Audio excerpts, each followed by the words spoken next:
Tuning in to the online broadcast network, AFTERBUZZ TV. Over 20 million weekly downloads in over 150 countries, and your #1 source for after-show entertainment.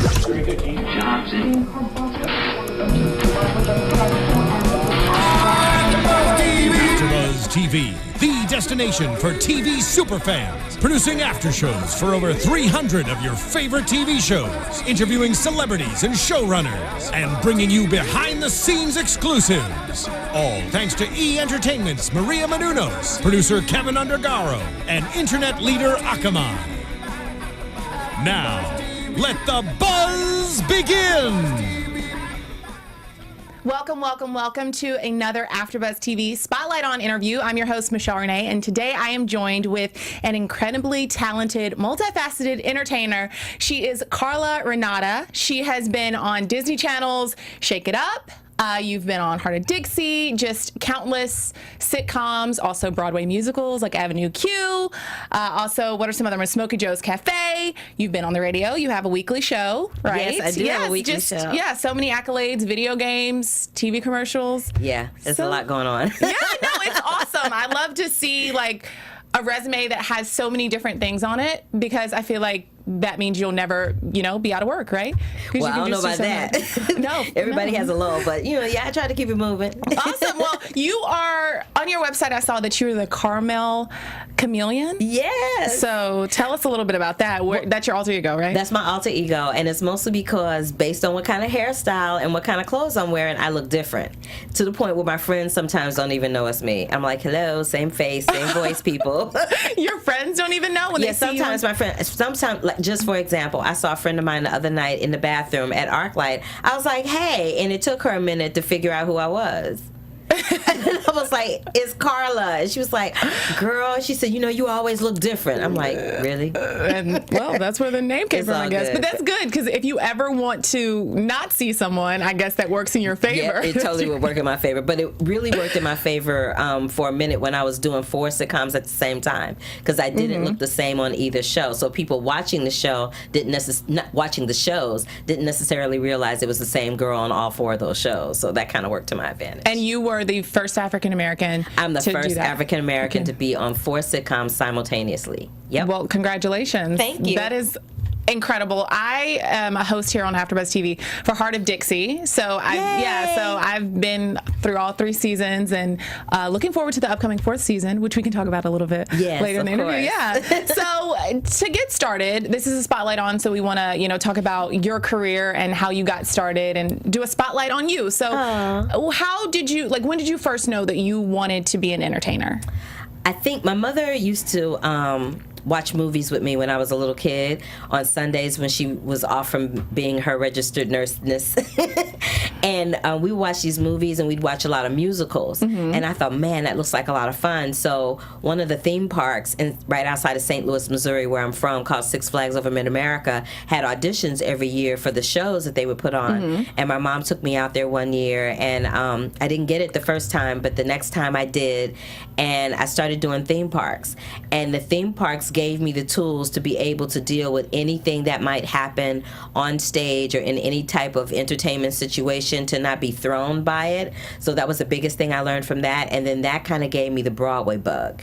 And so all of my efforts from that point forward were to, get to New York and do Broadway. And in the middle of that, I did cruise ships, I did regional theater, I did all kinds of little crazy stuff, and then eventually I landed my first Broadway show, which was The Who's Tommy. It was the first national tour, and then that led to How to Succeed in Business with Matthew Broderick and Megan Mullally, and then that led to Smokey Joe's, and then Smokey Joe's led to The Life, and then I came out here to try to do the TV thing, and then I ended up in The Lion King, and then Lion King led to Avenue Q, and then I worked for Queen in Vegas, and it just kept going on and on and on and on and on. So, and then eventually the Broadway, because I had been on Broadway, I was in a show called The Life, and Jeff Greenberg, the casting director for Modern Family, had come to see The Life the one time I was on for Lillias White, the Tony winner in The Life. I only went on for her once. I was her understudy, and he saw me that one time I went on for her, and I ended up getting cast on Frasier as a result of that, and that started my sitcom career.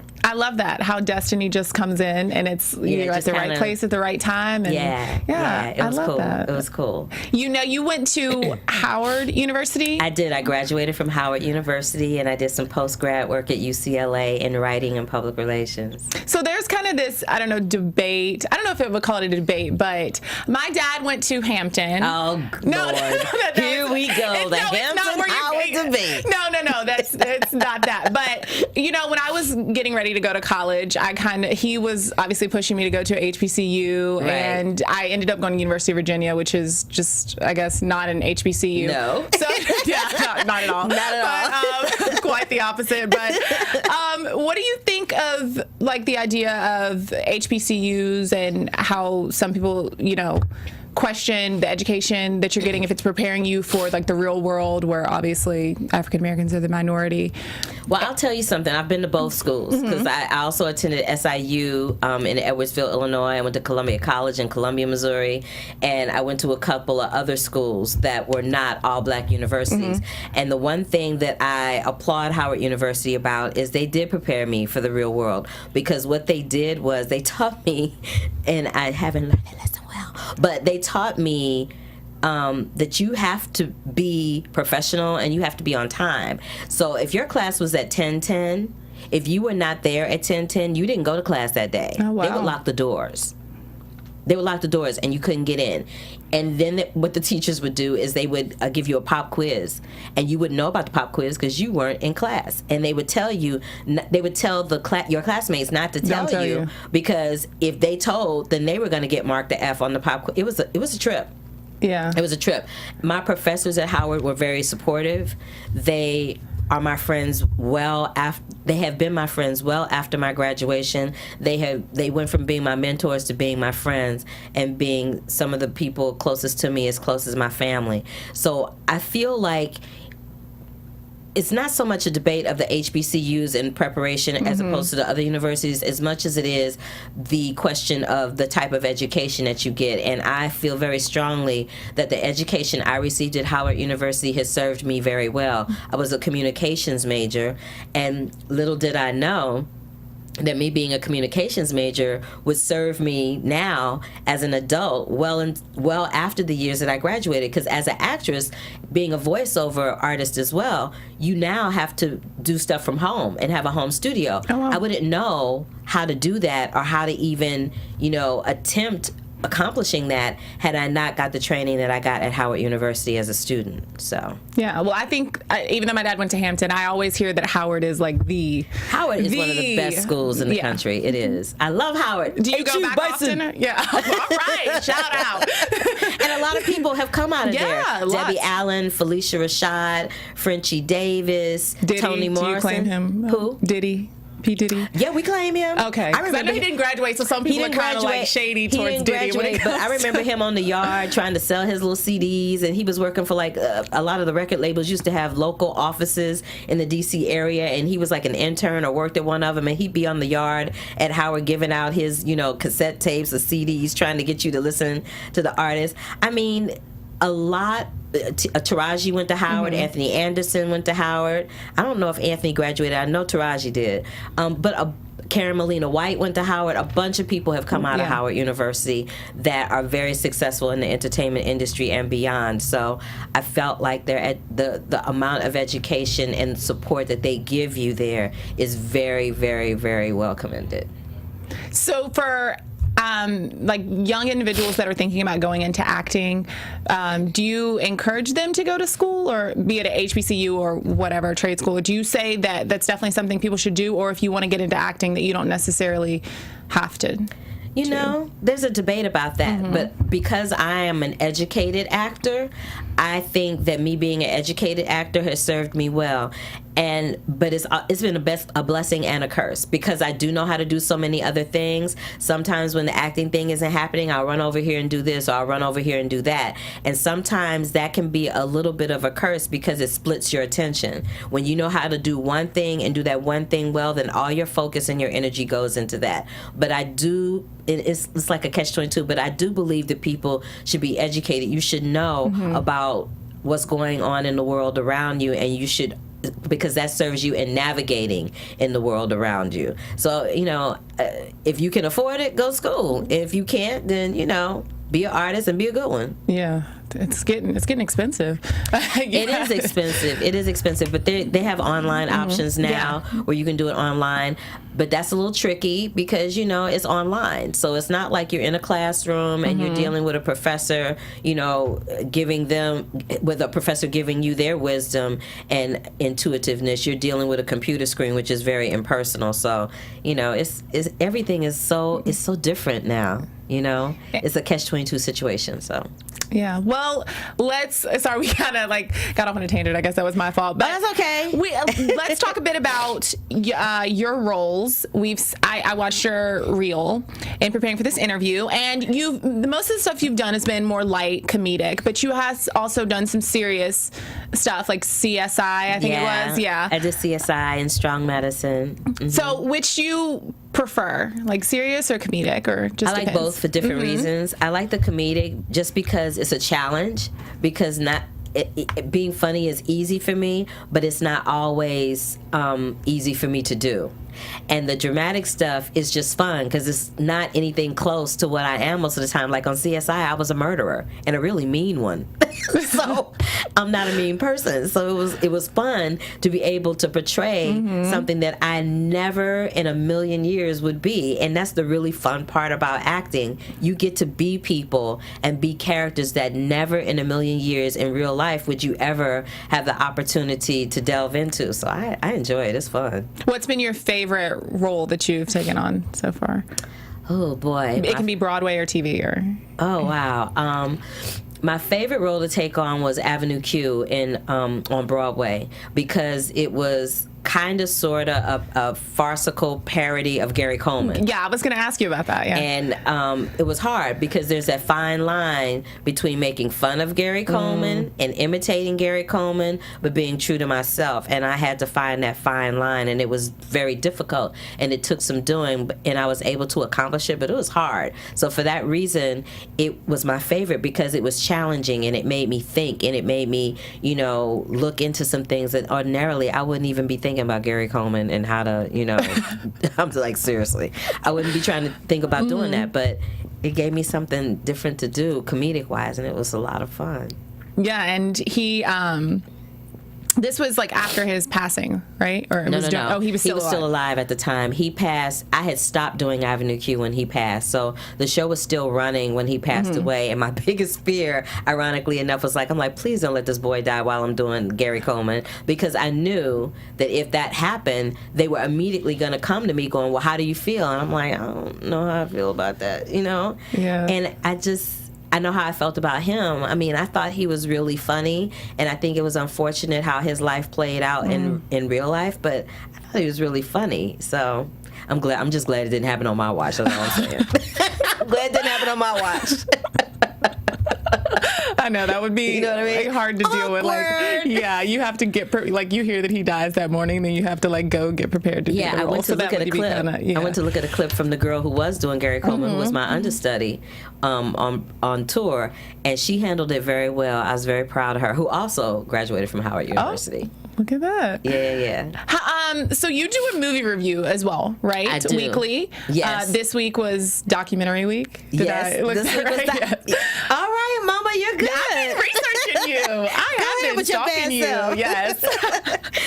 So how did you get into doing movie reviews? Again, I used to watch movies with my mom, and when things got a little slow for me acting-wise, I'm like, I gotta find something to do. I'm like, what else could I do that I like? And I really love watching movies.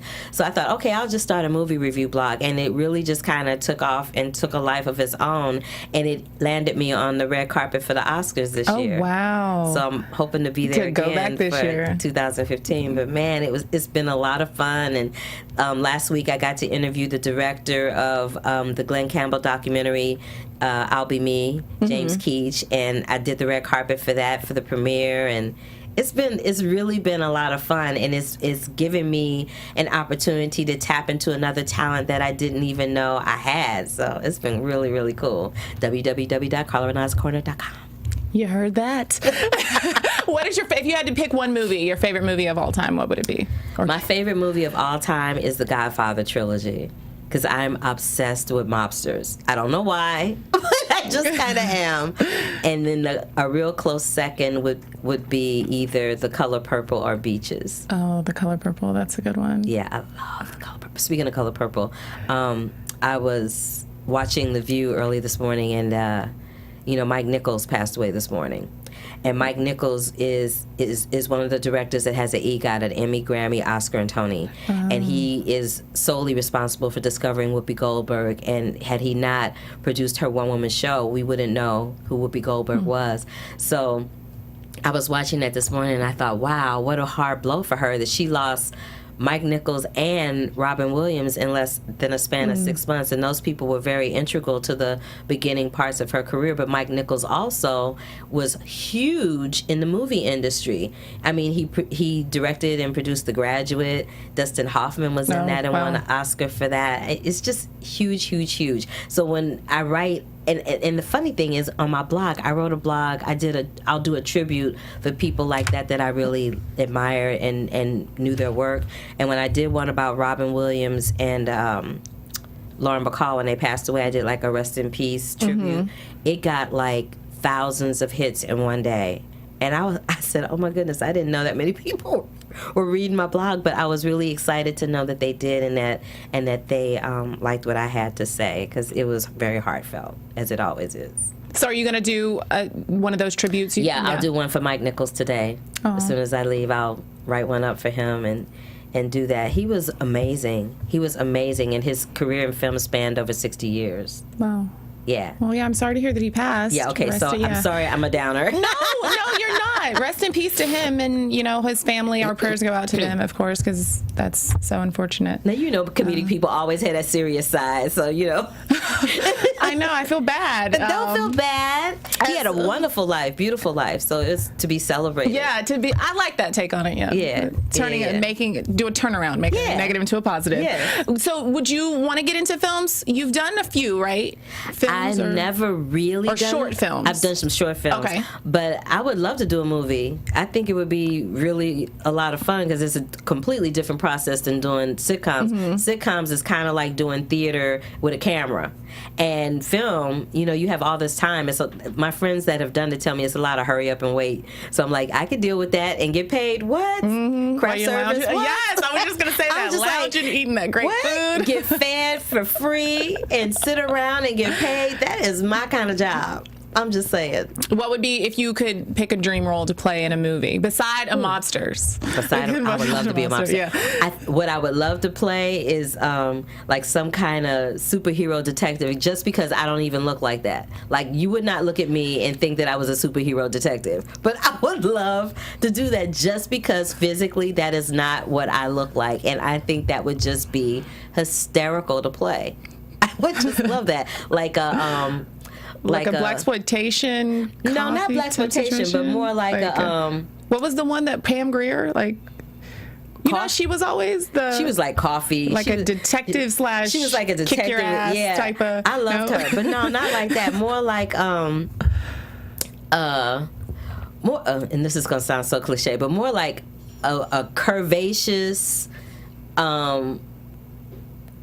A curvaceous version of Angela Lansbury on Murder, She Wrote, like more along those lines. You know what I mean? Like somebody that is solving murders and fighting crime and all of that, but doing it in a way that people are not expecting. And still like dressed to the nines and dressed to kill. Like and just... it would be like Kerry Washington on Scandal, but not. But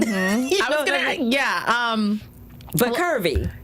Because I was gonna, funny. That was one of my questions for you, because I see that you tweet a lot about like all the Shonda Rhimes shows that are on. I love Shonda Rhimes. I am on a single-handed mission to be on Shonda Rhimes' show, especially How to Get Away with Murder. I'm like, Annalise needs a receptionist. I'm just saying, she needs one, Shonda. She needs one, Shonda. Come on, work it out for sister. She needs a receptionist. I'm obsessed with the way Shonda Rhimes writes. I think it's brilliant, and I'm especially excited that she's an African-American woman that has single-handedly taken over network television for one night a week. I think that's fabulous. And it's historical. That's never, ever happened. And Lord knows if and when it'll ever happen again. But I love it. And I love the fact that her shows are multicultural. It's not just a black show. Her shows are not considered, shows about black life. It's about life.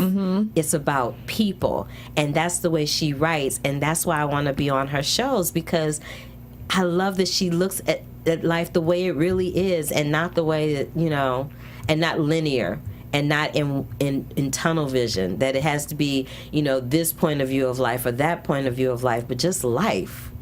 Yeah, we'll speak it into existence. We already did right here. So Shonda Rhimes. Shonda, hook us up. Come on, girl. You know you can do it. What was I going to say? Would you ever write, you think, or like produce? Do you think that's something maybe in your future? I would love to write and produce. That's something that, I would love to foray into, because I think I'd be really good at it. I am really good at seeing the whole picture of things and making it come to fruition. I was good at that in college. So I would love to be able to have the opportunity to have a budget and do it for real. It would be a lot of fun, and it would be challenging. And it would give me an opportunity to watch somebody else's dreams come true, just like mine have. Oh, wow. I love that. Are you still, I read that you were writing 2 books. This was from an article in 2012. So I am. I'm writing a book about Broadway understudies, because I was one. And it's really interesting. I'll go to see, even today when I go to see a production here in Los Angeles, if an understudy is on, I'll hear the people around me talking about, oh God, the understudy's on. And they say it like it's such a bad thing, but what a lot of people don't realize is that the understudies usually are better than the people that are doing the show 8 times a week, if not as good as. So, don't be all down on the understudies. We people too. And there's a lot of them, and a lot of them are famous. A lot of them are famous. Jennifer Garner was somebody's understudy on Broadway. Lainey Kazan was Barbra Streisand's understudy. I mean, and the list just goes on. Dustin Hoffman was somebody's understudy. Gene Hackman was somebody's understudy. Al Pacino was somebody's understudy. So everybody has to start somewhere. People don't just show up on TV or in a film not having a whole wealth of experience coming in behind them. And I just think it's an interesting story to tell for people to see that everybody has to come from somewhere to get to where they are. It's not an easy road for anyone sometimes. Yeah, and I think that would be beneficial also to people that are thinking about going into the entertainment industry or being on Broadway, just to know, okay, you're probably not, your first show is not going to be like on the hit Broadway play, and you're going to have to work as an understudy maybe, or do whatever you need to do to get where you want to be. Yeah, there's some people that have done some real stinkers. There's a guy right now on Broadway named Billy Porter who's doing some fantabulous things. But Billy Porter was an understudy in several productions. He was Hinton Battle's understudy in Miss Saigon. He was an understudy in Five Guys Named Mo, and now he has a Tony for Kinky Boots. Oh, wow. See, look at how that works out.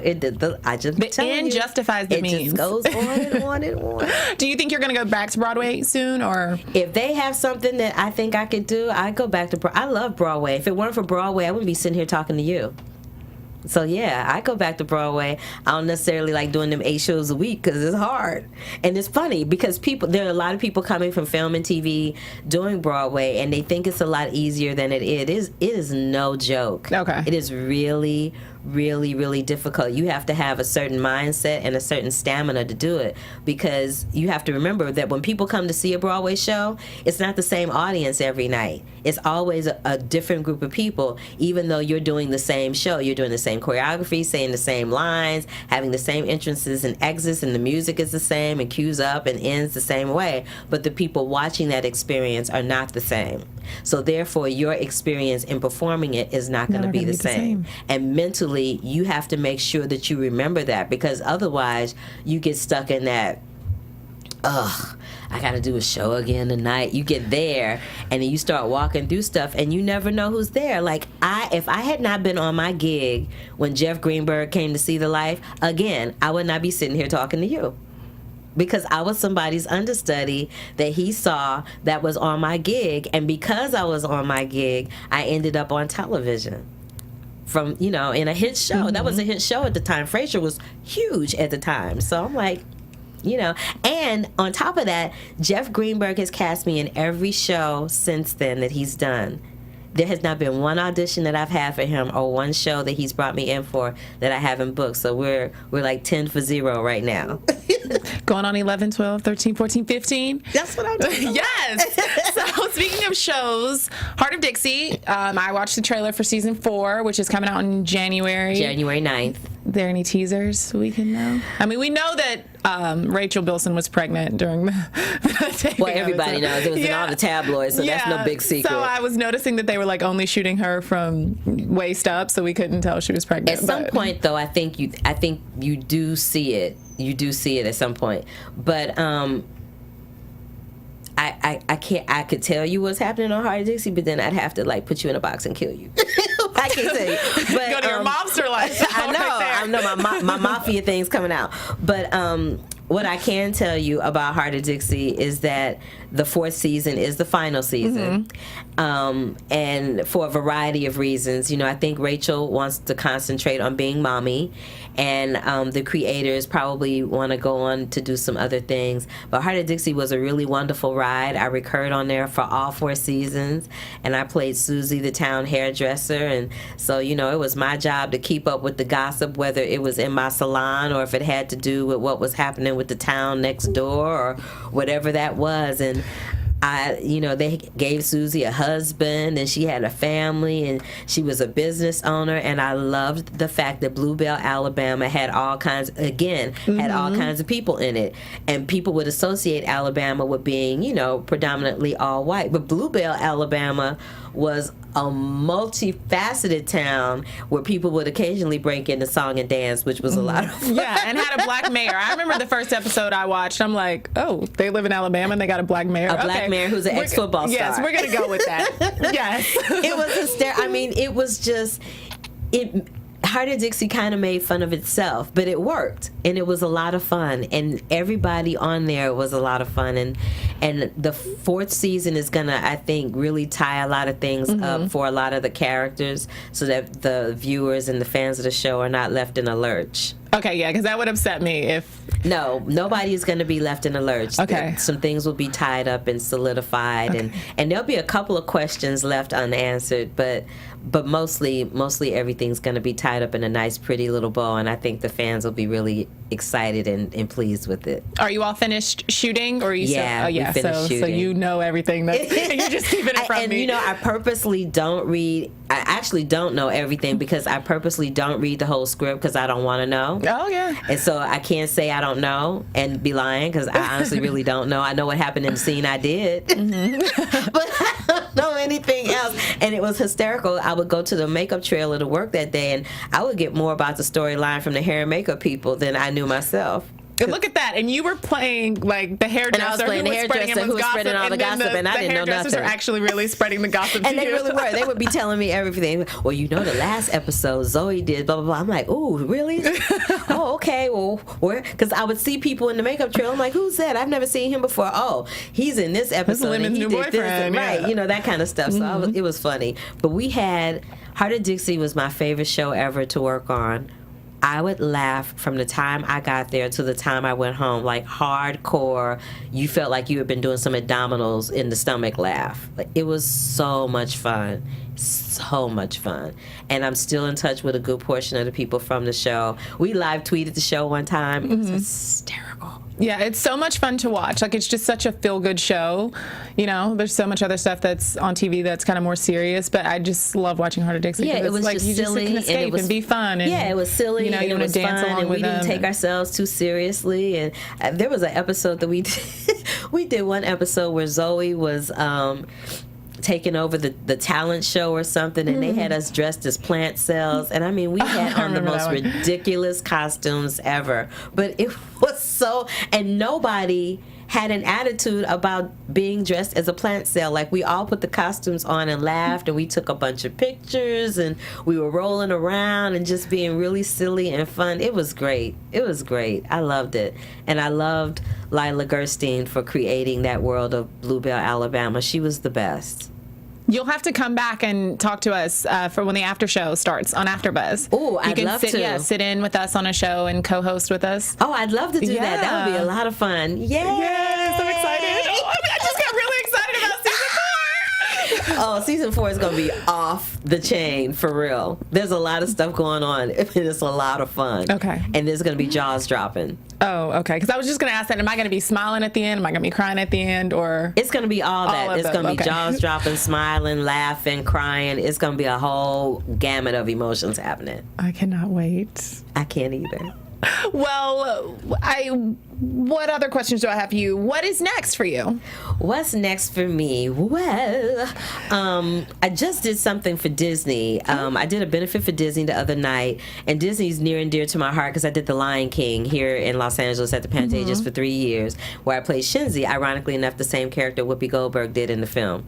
And they were going to tear down Walt Disney's house in the birthplace that he was born in and build something else there, and Disney decided to launch a major campaign to restore his birthplace. So I did a benefit the other night to help continue that conversation about restoring his birthplace, and people can buy a brick with their name on it, you know, leading up to the walkway to the house. And they started restoration that night that we did the benefit, which was Monday night. So I'm very excited about continuing to work with that project. And where can people find information on that if they want to buy a brick or if they go to the Disney.org website, there will be something up there about the Walt Disney home being restored, and they can go there and find that information there. And I continue to do my thing over at ubnradio.com, where I co-host On Air with Tony Sweet, and we were named one of the top 20 shows to listen to on the radio by Backstage. Congratulations. Ooh, yay, thank you. So I continue to do that, and working on my next gig. I'm up for something right now. On a network I've worked at a lot. Well, good luck. So I'm keeping my fingers crossed on that. And that's kind of about it. You know, I continue to do my blog, and I work on that, and I also, there's one other thing. I work with the Music Center, which is part of the Center Theater Group downtown here in Los Angeles, that houses the Mark Taper Forum, the Amundsen, so on and so forth. And I work with them on a program there called Spotlight. And Spotlight is a program specifically designed for juniors and seniors in high school, where we have them compete against each other in non-classical and classical dance, voice, instrumental jazz, and acting for scholarship money to help further their career in the arts. Wow. So I'm working on we're about to wrap up the preliminary judging on that right now, and going into the semifinals in January, and then the finals will also be in January. But I work very closely with them on that project. It's near and dear to my heart because I really, like I said earlier, I love making somebody else's dreams come true, and that's my way of doing it. And so I work with these young people on honing their craft and helping them get to the next level. And so I really enjoy that. That sounds amazing. Is that something live that people can come view? Yes, it will be happening. I want to come. I don't have I'll let you know about it. Yeah. I know the semifinals are the third and the fourth, and I know those aren't open to the public, but I know the finals are open to the public, and it happens at the Walt Disney Symphony Hall downtown. And it's a big event, and it's televised and everything. And they usually bring in celebrity judges for the finals, and there's 2 finalists in each category. And these kids are juniors and seniors in high school. You know, they range anywhere between the ages of 14 and 17 years old. They're little nuggets. So they come in and they do their thing, and it's wonderful. But yeah, I can totally give you that information. I think it's spotlight.org or something.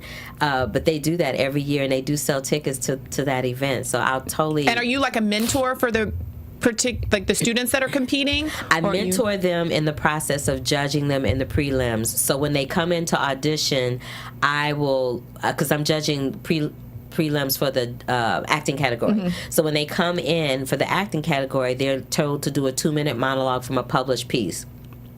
So, for instance, if they come in and they do something from an August Wilson piece, I watch them do their monologue, and I just give them pointers if they, on how they can fine-tune the monologue and make it better. Because they're 14 years old. They don't know. They just memorize something and say, well, I think I can do this, and they do it. And some of them come in and blow your heads off, and some of them come in and they just need a little fine-tuning and help. So it's really fun to give them that little nugget of information and then watch them apply it and get it and watch their performance grow.